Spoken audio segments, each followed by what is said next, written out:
अस्सलाम वालेकुम। मेरा नाम डॉक्टर संजय कुमार है। मैं एक इंटरवेंशनल रेडियोलॉजिस्ट हूँ।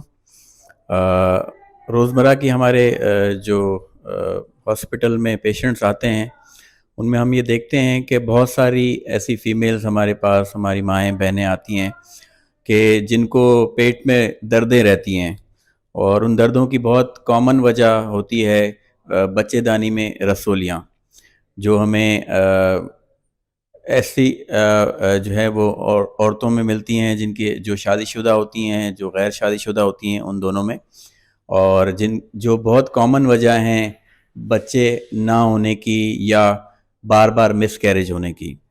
तो आज हमारा पॉडकास्ट इन रसोलियों के बारे में है जिनको मेडिकल टर्म में फाइब्रॉइड्स कहते हैं। और आज हम मुल्क के मायानाज interventional radiologist doctor Mohammad Yusuf Memon साहब के साथ बैठे हैं। और डॉक्टर साहब तकरीबन कोई 20-25 साल से इंटरवेंशन रेडियोलॉजी के शोबे से वाबस्ता हैं और सिंध और पंजाब के बहुत सारे सेंटर्स में अपनी खिदमत सर अंजाम दे रहे हैं और बहुत वास्ट एक्सपीरियंस है डॉक्टर साहब का। आज हम उनसे पूछेंगे कि ये जो रसोलियाँ हैं इनके क्या साइन एंड सिम्टम्स होते हैं, किस वजह से होती हैं और इनका क्या क्या हम इलाज कर सकते हैं, और इंटरवेंशन रेडियोलॉजी से हम किस तरह मुस्तफ़ीद हो सकते हैं इन रसोलियों के ट्रीटमेंट करने के लिए। अस्सलाम वालेकुम डॉक्टर साहब। वालेकुम सलाम। Sanjay, thank you very much. और बहुत शुक्रिया, आपने ये एक हमारे लिए प्रोग्राम किया। तो आपने पूछा है कि ये रसोलियों का किस तरह हम फ़ायदा और नुकसान मरीज़ को होता है और इसका हम किस तरह ट्रीटमेंट, कौन कौन से ऑप्शंस हैं। तो पहले भी मैंने पॉडकास्ट और वीडियोस बनाई हैं, सब्सक्राइबर देखते हैं। इस पॉडकास्ट का बनाने का मकसद ये है कि डायरेक्ट 1 टू 1 हम जो है ना क्वेश्चन आंसर कर सकें। तो आपका क्वेश्चन ये है कि ये इस पॉडकास्ट में जो फीमेल मरीज़ होती हैं उनको फाइब्रॉइड की वजह से क्या परेशानियाँ होती हैं। फाइब्रॉइड्स की वजह से जो फीमेल्स होती हैं उनको बहुत ज़्यादा हैवी ब्लीडिंग होती है कुछ ख़वातीन को, और बहुत ज़्यादा जिनको मिसकैरिएज होती है, जो हमल ठहरता नहीं है या हमल होता ही नहीं है, होता है तो गिर जाता है। तो इस तरह के मरीज़ फाइब्रॉइड की वजह से बहुत परेशान हैं। और इसका ट्रीटमेंट या तो पहले गोल्ड स्टैंडर्ड पहले जो होता था वो सर्जरी है कि यूट्रस की सर्जरी की जाए, उसके रसोलियों को निकाला जाए, पर उसको सर्जन्स के हाथ में ये केस जाता था। और या फिर जो है यूट्रस ही निकाल देती थी वो, बाज़-औक़ात इतनी बड़ी और इतनी सीवियर फाइब्रॉइड्स होते थे। तो ये 2 तरीके ट्रीटमेंट के थे। तो हम बता रहे हैं कि इंटरवेंशन रेडियोलॉजी क्या कर सकती है इस सिलसिले में। तो इंटरवेंशन रेडियोलॉजी बहुत यूनिक चीज़ है और बहुत कुदरत की तरफ से एक तोहफ़ा है हमारे मरीज़ों के लिए जो फाइब्रॉइड के हैं, कि उनकी हम एंजियोग्राफी के ज़रिए जाके पेशेंट को लोकल एनेस्थीसिया में बेहोश भी नहीं करते हैं और यूट्राइन आर्टरीज़ में जाकर उनको एम्बोलाइज़ कर देते हैं। इस तरह के पार्टिकल्स आते हैं जो यूट्राइन आर्टरी में जाके वो फाइब्रॉइड की नरिशमेंट जो ग़िज़ा होती है उसको हम बंद कर देते हैं, ब्लड सप्लाई बंद कर देते हैं।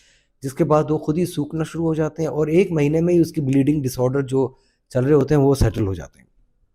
और उसके बाद जो मिसकैरिएज और ये सब चीज़ें जो चल रही होती है वो भी 2-4 महीने में सेटल हो जाती हैं। इस तरह के कई मरीज़ मैंने किए हैं जो 20-20 साल हो गए थे शादी को जिनको, और वो अल्हम्दुलिल्लाह औलाद भी उनको हुई और वो बेचारे आए मेरे पास और जो उनको अल्लाह दुआ दे सकते थे उन्होंने दी।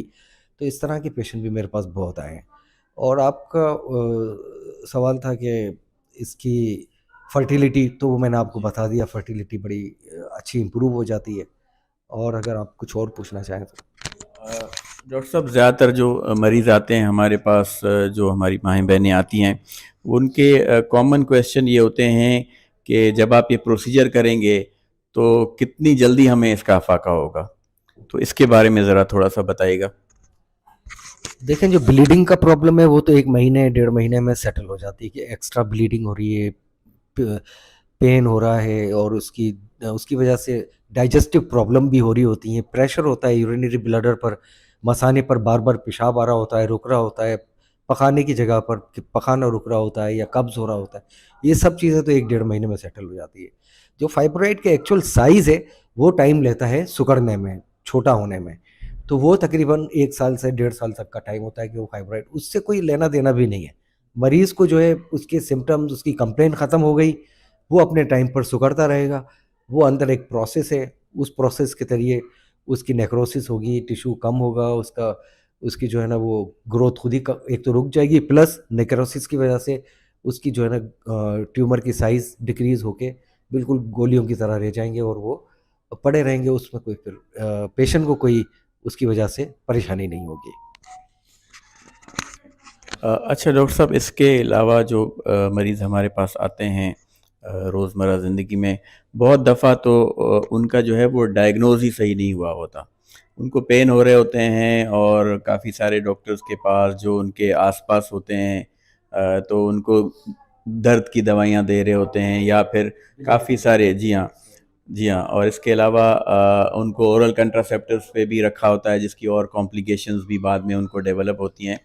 तो ऐसे पेशेंट्स को आप क्या सजेस्ट करेंगे कि इनिशियली वो किस तरह उनका किसके पास वो जाएं इनिशियली ताकि उनका सही से डायग्नोज हो जाए और फिर वो आपके पास किस तरह पहुंच सकें ताकि उनका आगे सही से ट्रीटमेंट भी हो पाए? सिंपल तरीका है, एक अल्ट्रासाउंड कराएं किसी भी सोनोलॉजिस्ट, अच्छे अच्छे रेडियोलॉजिस्ट से, और वो डायग्नोज करा लें कि फाइब्रॉइड है।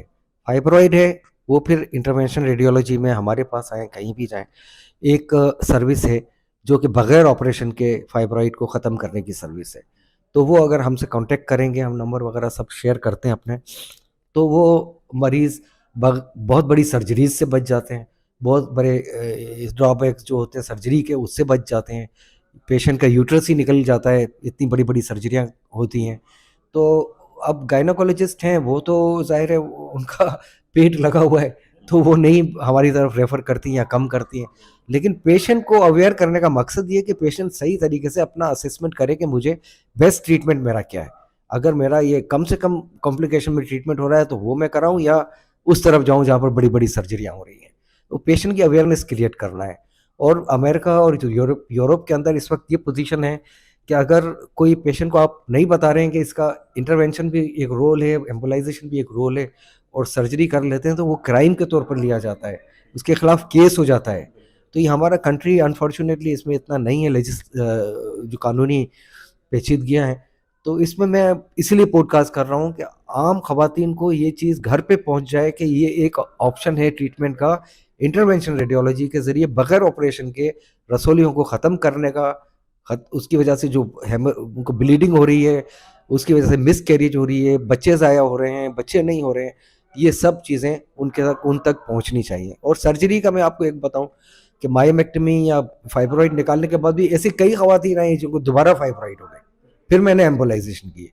तो ये है भाई। जी, thank you very much doctor Yusuf Memon साहब।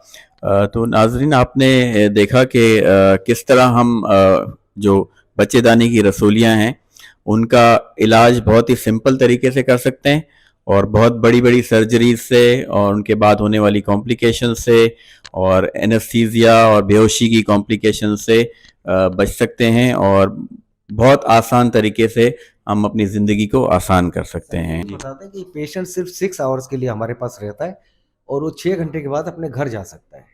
ये डे केयर प्रोसीजर है, इसमें कोई एडमिशन की ज़रूरत नहीं, कोई बेहोशी की ज़रूरत नहीं। जी, जैसे कि आपने डॉक्टर साहब को सुना, आप सुबह को आएँ और शाम को 6 घंटे 7 घंटे के अंदर आप अपने घर जा सकते हैं और बगैर कोई बेहोशी किए, बगैर कोई एनेस्थीसिया की दवाइयाँ दिए, बगैर कोई बड़े चीर-फाड़ किए, एक छोटे से सुई से, एक छोटे से इंजेक्शन से आपका इलाज किया जाता है। Thank you very much.